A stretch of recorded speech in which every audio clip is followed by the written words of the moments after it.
섹스에 대한 취향은 개개인마다 다르겠지만 외모와 성격이 섹스 취향과 닮았다고 단정하기는 쉽지가 않죠.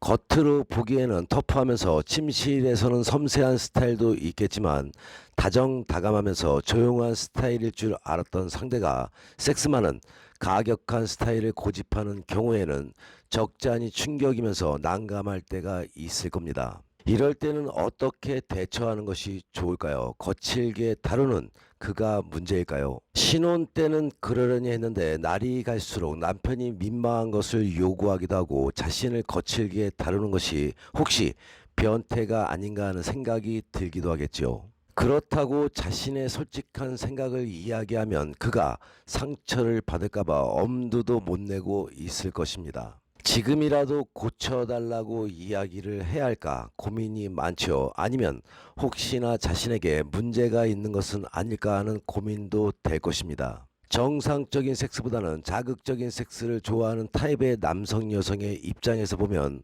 우선 변태가 아닌가 의심하게 되는 것은 당연합니다. 섹스에 관련된 서적이나 영화를 통해서 알게 된 상식과는 벗어난 의외의 스타일로 부부 생활을 유구할 경우에는 섹스 경험이 없는 신혼 초 아내는 덜컥 겁을 먹게 되겠죠. 그런데 이런 고민은 부부 중에 어느 한쪽이 성에 대해 너무 쑥맥이거나 너무 해박하다 보면은 일어날 수가 있는 어떻게 보면 일반적인 사건일 수도 있습니다. 섹스란 지극히 개인적인 것이며 누구도 변태의 기준을 정할 수 있는 권리는 없기 때문이죠. 남들이 볼 때 변태라고 하더라도 부부가 아무 거부감이 없다면 변태라고 할 수는 없는 것이겠죠. 게다가 남편을 변태로 의심하게 되면 섹스 욕구도 느끼지 못하고 섹스를 하여도 의축이 되어서 즐길 수 없게 될 것입니다. 이럴 때는 일단 가민 반응을 피하는 것이 중요하겠죠. 분위기를 어떻게 만드느냐는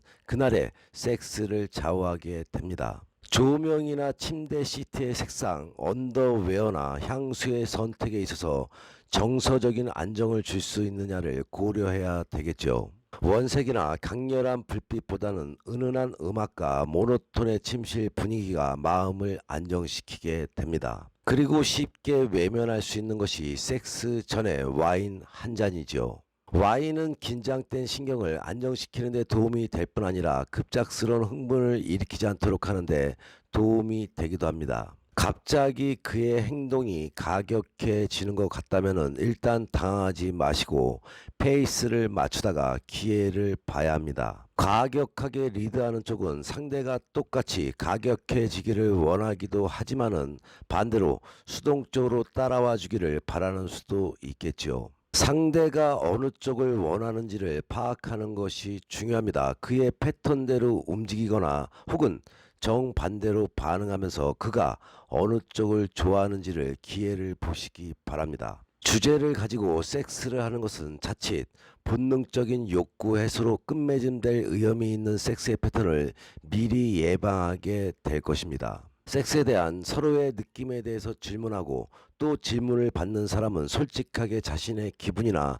소망에 대해 이야기하는데 게을리하지 않는다면은 어느 한쪽의 일방적인 스타일로 섹스가 이끌어져 가는 것을 막을 수가 있을 것입니다. 그때 느낌을 자세히 이야기해 달라고 요구한다든지 내가 먼저 나의 느낌을 이야기하고 귀 기울여 주길 원한다고 말한다면은 독선적인 섹스 스타일을 벗어날 수가 있을 것입니다. 가격하거나 변태적인 것을 즐기는 남자는 섹스의 주도권을 자신이 모두 가지려는 경향이 강합니다. 그러므로 때에 따라서는 당신이 상대보다 더 적극적으로 임해서 섹스 주도권을 당신이 가져보는 것도 한 방법이 될 수가 있겠죠. 당신이 남편의 강도보다 조금 낮추어서 섹스 패턴을 유지하면서 당신이 이런 스타일의 섹스에 더 만족하는 것을 보여주다 보면은 남편은 당신의 마음을 읽고 자기 스타일만 고집하지 않게 될 것입니다.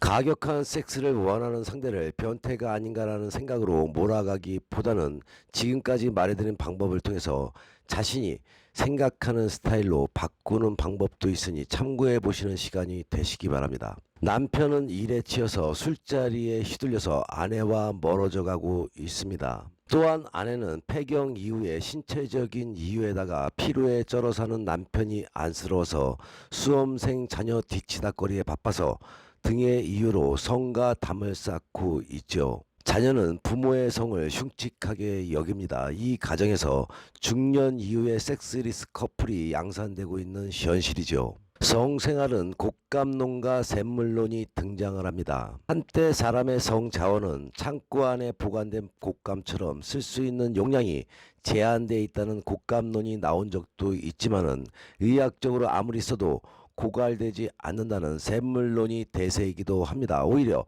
쓰면 쓸수록 더욱 자원이 오래 간다는 것이죠. 성의학자들은 노인이 되면 성욕이 떨어지는 것으로 아는 사람이 많지만은 그렇지 않으며 노년기의 성욕을 충족시키려면 중년기부터 규칙적으로 성생활을 해야 한다고 강조하기도 합니다. 규칙적인 성생활은 장점이 한두 가지가 아니겠죠. 우선 고환, 음경 등의 위축과 태아를 방지하며 전립샘 질환을 예방하기도 합니다. 뇌를 자극해서 치매를 예방하는 효과도 있겠죠. 또 뇌에서 엔돌핀을 분비시켜서 스트레스 해소와 통증 완화, 면역력 강화 등을 가능케 하기도 합니다. 특히나 중년 이후의 부부간의 성행위는 부부끼리 주도권 싸움을 줄이고 가족의 화목을 유지하는 효과도 거두게 된다는 것을 꼭 기억하는 시간이 되시기 바랍니다. 오늘의 방송이 도움이 되셨나요? 본인의 삶에 또는 남녀관계, 부부관계에 어려움이 생겨 도움이 필요할 때는 위에 나와 있는 전화로